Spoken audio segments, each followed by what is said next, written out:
Earl Simmons was born in Mount Vernon, New York on December 18, 1970.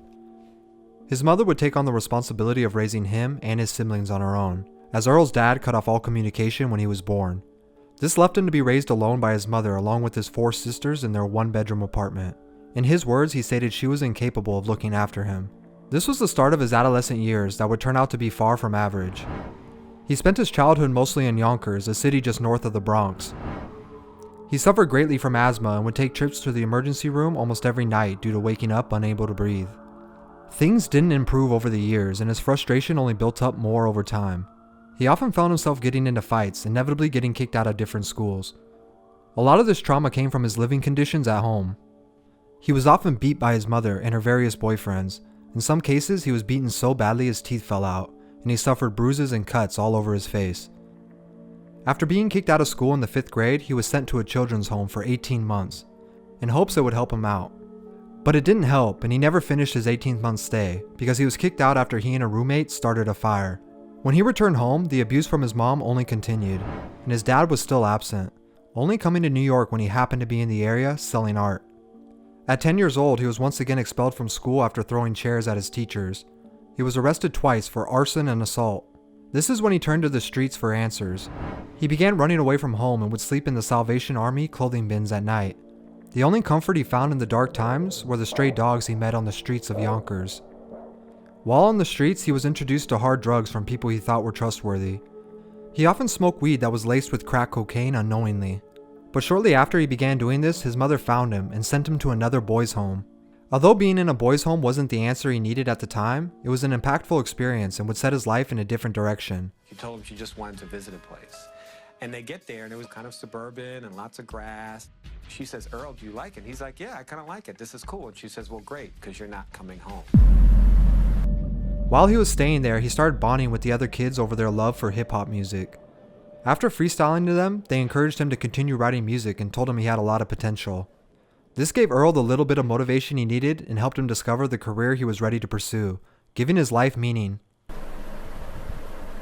When he finished his stay, he returned home and began meeting other local rappers. One of the rappers he met was Reddy Ron, and he was impressed with how well Earl could beatbox. Reddy Ron asked him to partner up with him, and Earl birthed the name we know today, DMX. He got inspiration for his name from the Oberheim DMX drum machine he had been playing around with at the boys' home. He later also interpreted it as Darkman X. Although things were finally starting to look up as far as a direction in life, DMX still found himself in and out of trouble with the law, causing him to serve prison time. These crimes went from carjacking to stealing dogs from a junkyard. He and his cellmate managed to escape, but when he returned home, his mother forced him to turn himself in and finish the 2-year sentence. If anything, this only motivated him to go harder when he was released the summer of 1988, and he did. He started rapping over instrumentals from other songs and putting them on mixtapes that he would sell on the street corners. After a couple years, he began to gain a small fan base, locally as well as deeper into New York. This helped him get recognized by a few magazines who published articles about him and his potential.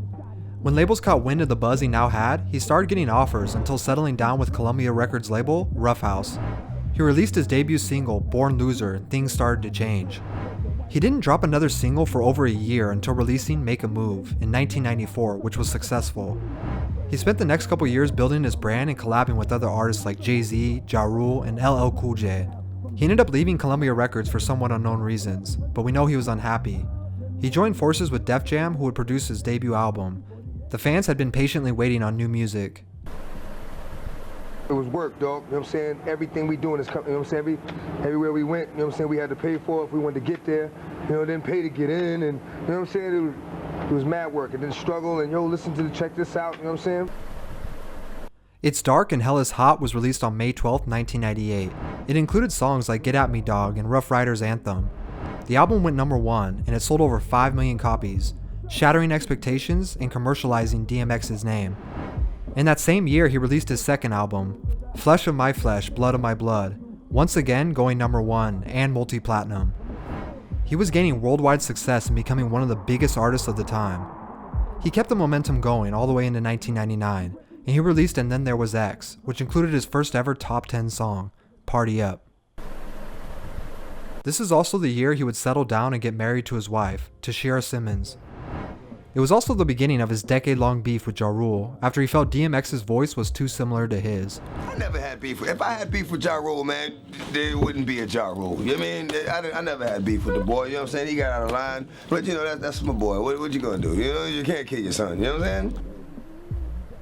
At the turn of the century, things only seemed to be getting better and better for DMX, and he was even starting to break out into Hollywood as an actor with a number of movies.